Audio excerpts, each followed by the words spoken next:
you ready? Yes. Perfect. Just wanted to ask about the offensive game plan. A lot of empty sets, 5 wides. What's the logic and idea behind doing that? What are you trying to get Clemson to show you? Well, we had a good beat on what their pressures were in empty. If you look at the game, we didn't get pressured in empty. We weren't getting the simulated pressures, which is what he's known for, is a lot of simulated pressures, create a lot of confusion in the drop back game, which is something that we felt like we were going to struggle with if we got into a game where we were going to have to pick up all the simulated pressures. So we felt like we had a better chance to pick up the 3-man rush, twist games in the odd front, and the simulated bare front pressures, which are the 2 things he showed to do. And obviously we struggled. We struggled in that. So looking back on it, maybe we should have taken on a little bit more of all the 3-down, 5- and 6-man simulated pressures. But, that was just – we gave our guys a chance to win a one-on-one, kind of put our quarterback in space a little bit to see hots, and that was the plan. Right side. On that note, what were they able to do to kind of limit Jordan's running? Yeah, I mean, if you watch him versus most running quarterbacks, he does a really good job boxing them in. I mean, even in empty, they would be rushing 3 and spying 2 guys. Literally all their twist games were not twist games to actually attempt to get to the quarterback. They were actually twist games to flush the quarterback. And I actually felt like multiple times throughout the game, the first 7-cut corner route to Pokey that we just didn't complete, that was a 3-man twist game. We prevented the pressure with the empty to give us time to throw, and bang, bang play, and their guy made a play, and we almost came down with it. So they had 2 guys for Jordan in the passing game and the spy game. Unless they were bringing their 4-down internal twist, and they would just have 1 guy as a spy. And then in the run game, most of their pressures were popping to bear with wide defensive ends to box the quarterback in, to force us to win inside. And, when you have a guy like Jordan, and usually he can spark the run game with one of those special runs that go for 80, and then the stats say you ran the ball for 9 yards a carry, and you have all these awesome stats. And when you get boxed in like that, it really puts the pressure on having to win consistently in the box, the one-on-ones. When you face a good defense, he's not gonna let you get those explosive runs because they're good tacklers, like we talked about. Left side, Jared. Yeah, a couple of times, Jordan, when he was flushed or was out in space, rather than just taking off, it seemed like he was trying to wait receivers open. Was my observation accurate? I think there was a few times, maybe, but most of the times that we were in those scramble situations were 3rd and extra long. So they're in a 3-man rush, and they're in their 3 double cloud, soft cover 3, 2 Tampa, whatever you want to call it. So he knew he could not run for the first down because everybody has zone eyes on him. So I felt like there was, the use of scrambling and athletic guys back there is really prevalent when you're in 3rd and medium situations, because when you get out of the pocket on a 3rd and 4 and a 3rd and 5, right, well, you can run and get the first down. When you get out of the pocket on a 3rd and 12 or a 3rd and 13, and you've got everybody with zone eyes on you, right, by the time you get to the line of scrimmage and become a non-passing threat, you're going to have 4 guys collapse. So I think what hurt us in that standpoint was putting ourselves behind the chains with penalties or MAs, which is what we hadn't done in the prior weeks. We put ourselves back behind the chains and trying to beat a really good defense on 3rd and long. You're not going to be successful whether you're in empty, whether you're in 7-man protection. When you put those defensive linemen on the field, combined with the simulated pressures, right, trying to protect, not many teams in the country are going to be successful in that. And that's why staying in those easy down and distances were so vital in the game, and we didn't manage to do that, especially in the second half. Really, after the touchdown to LT, the next drive we start with a false start. Really, from that point on, we started with either a false start or a penalty within the first 2 plays, all the drives up until the last 2-minute drive when we didn't get it done. Back right, Aslan. Kenny, first drive of the second half, you guys get some positive momentum on the first play, and then it's 3rd and long. Jordan does something that you kind of grown accustomed to. That 4th down run, was he gassed, and is that why he handed off to Jay Sean, or was that the right was that the right decision? Well, I mean, they'll end up in their 3-3 stack stuff. So, I mean, when you place a team like that, they're so multiple, right? Your O-line has to communicate almost every single snap because they're 4-1 box, they're 3-3 box, they're 3-2 box, fitting from double edge. That's what makes what they do as good, is they have really good personnel. And you combine that with, you have to communicate every single snap just to get hats on hats, and we had a play where basically we had 5 blocking 5 in the box, 6 blocking 6 with the extra tight end, hats on hats, and just try to crease it. The defensive end, we blocked the defensive end with the backside tackle, obviously, so the quarterback's going to give the football. But if we would have gotten a different defensive look, it would have given an opportunity for us to slide everything through, read the defensive end, and Jordan could have pulled it. So based off the defensive look, it was a give read. We had the 5 blocked in the box. And we get the same situation. I trust Jay Sean Corbin to get that first down. That's one of our top guys. We're going to hand him the ball. And I can sleep at night giving the ball to 0 or giving the ball to 13 based off the defensive structure. Front right, Kurt. I'm sure going into the game, you knew, like you said, how hard it was going to be to find success in those predictive passing situations. But how did Jordan grade out in I know Coach Norvell said he graded out pretty well in the base, more where it could go either way, and I think he had the best QB rating against Clemson's defense this season. Yeah, I mean, when you look at the base down passing game, the quick game, the 500 protections, I mean, we were really efficient. That was probably the biggest bright spot of the entire game, which has not been something we've seen in the last 2 years here offensively. When you look at, the play to LT, a second half, and this one of the second half drives where we started with, we threw an under, then we threw a hunt route right to a tight end. We threw another under throughout the drive. I thought he did a really good job being patient in the pocket, going to his first, second, third, and on one time it was actually his 5th read or 4th read on a rep on one of the sit routes. And I thought he did a great job. I thought the struggle comes in when you face those, and offensively we knew we were going to be able to protect those situations because we're in double wings with double chips with 5 men out in the route on a run down. Which you're in a run down, you're getting run pressures. Defensive ends aren't up the field. So we felt really good about protecting it. When we get into the 3rd and longs and those guys are, they're coming after you and they're dropping 8 because it's 3rd and 12. They're super tight windows. And I felt like there were 1 or 2 times in the game he could have progressed and threw a climb, but it's bang, bang. You're coming your climb to your curl and it's bang, bang, a 4-eye twisters in your face at the same time. And, I would like to say we can make that throw. But that's also, when you're on the field, it's a little bit different. It's easy to say in the film room. But we got to stay out of those down and distances when you face good teams. That's what it boils down to. If you can rush 3, if you can rush 4 with simulated pressures, drop 7 or drop 8 on 3rd and 12, right? You're not going to be very successful offensively.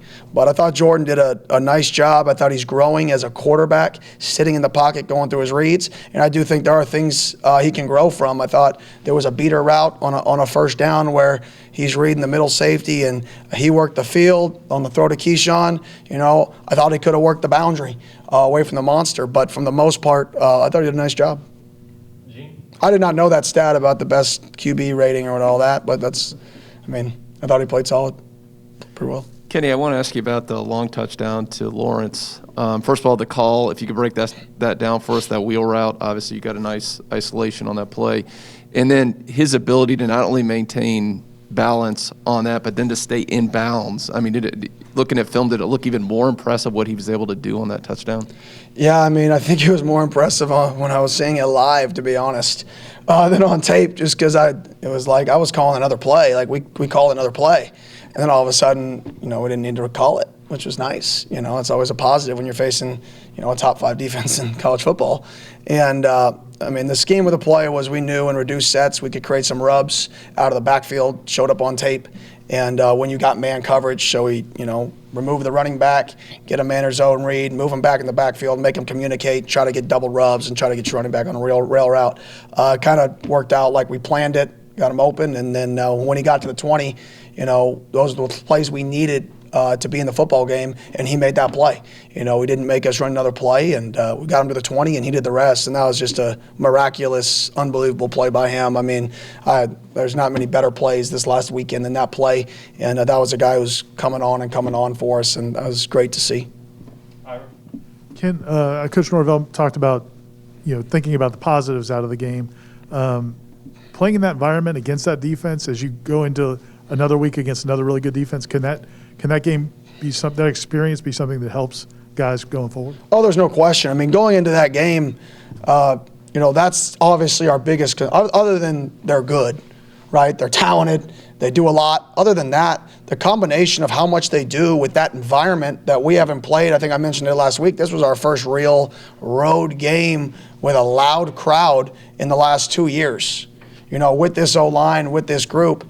And I think it got to us a little bit. There's multiple times where, we're supposed to be running a locked insert zone and we're lined up on the front side instead of the back side, and we don't block the linebacker. There's multiple times we're confused on who we're working to, whether it's run game, pass game. There's some times where we just brain fart and open the wrong way, But all of that is part of, the growing process of when you play in those environments, you've got to stay focused on the task at hand.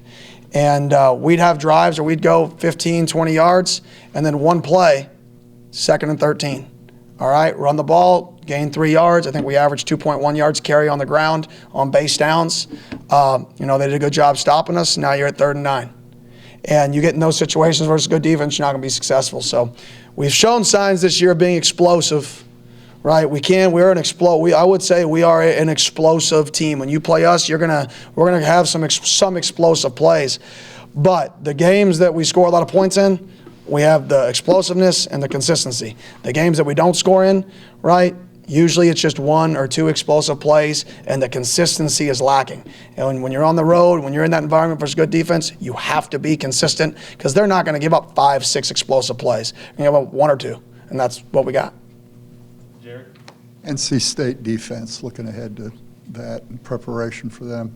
Are there similarities with Clemson, or what are you seeing on film from NC State? Yeah, no similarities. They play a 3-down front, but 0 similarities. I guess they'll play some 3 high safety stuff, but Clemson does everything. So I guess the similarities is they have probably done what North NC State does in some capacity because they have, when you're there so long, you can run a multitude of things. But NC State, they do a phenomenal job, and I know the defensive coordinator there, and he was at Arizona when I was back out there, and he does a phenomenal job. Those guys, they don't MA. You watch the film, they play fast, they play as hard as you could possibly want somebody to play every snap, and they don't MA. They don't give up the big play because everybody's where they're supposed to be. I mean, you're watching them pass off shifts and motions, and they know there's no panic in how they play. They play fast, they play physical, they play hard. And there's a reason they're one of the top defenses in college football is because everybody's where they're supposed to be. And similar to Clemson, they're an elite tackling team. They don't miss tackles. And anytime you play hard, you don't MA, and you're an elite tackling team, you're going to make an offense work really, really hard to get football points. Avalon? Jermaine gets that scoop and score, gives you guys a lead. Defense gets a 3 and out. You guys, it's not exactly 4-minute drill, but it's 5.5 minutes. I guess other than keeping the clock running, what was the goal on that drive? And it was another 3rd and long. It seemed like some of the routes that were being run were kind of underneath stuff that wasn't going to get you a first down and wasn't going to clear guys out for Jordan to maybe scramble and make something happen. Can you talk about that 3rd down and the decisions in that? The 3rd and 13 backed up when our defenses played great. We did not want to take a negative right there. So we weren't going to just run the football because all the 3 double cloud stuff, the ball, we know what we were going to get. We're going to get 3 double cloud, 3 high, some sort of simulated twist game up front, right? You can either run the football, it's going to bounce the edge, and you're going to punt, or you can have a chance to pry a route open. We ran basically a cross concept. Y'all can see it on tape. Cross, curl, you got 5 options. Most teams in the country run it. From Chip Kelly way back at Oregon, it's still run predominantly all across college football. And worked up in the pocket. The only throw would have potentially been the backside curl, but we were on the same page there. Any pressure, hitch up, run, right? Try to get the first down scrambling. If not, get down, punt the football back to them. But that goes back to the first play of that drive, we get a full start. Second play of the drive, we pull the ball, and we have 3 guys to block 3 guys. And, their corner wins and blows up Jordan when we haven't got to block him. And I think that's where we watched last week, or yesterday, as an offense, we watched every single drive and 1 or 2 plays from each drive, why it was successful and why it failed. And our guys can see that every drive that we just do our job and execute, we can be really good. But one play that gets us to 2nd and 13. We're not at a stage yet where we can overcome those 3rd and 13s. Very similar to what I talked about last week when we got into 3rd and 13. And I said, yeah, Jordan can make those plays happen in those environments, right? When we're playing a team where we're probably out-manning them, right? Now you play a team that has the dogs, right? And you live in those environments, you make those MAs and put yourself on 3rd and 14, right? You're going to struggle. And that's what you saw a team that put themselves behind the chains for a variety of reasons in the second half. A lot due to them, a lot due to their confusion and what they provide, and then the talent level that they have. And we got to stay out of those down and distances. We've got Ira for the last one. Trayshawn, you've talked about him so glowingly all season, and he's done a lot for you guys. He had a tough play in that game. What have you seen from him since then, and what kind of things do you say to him? Showed up and go to work. I mean, that's it. I mean, we talk about it.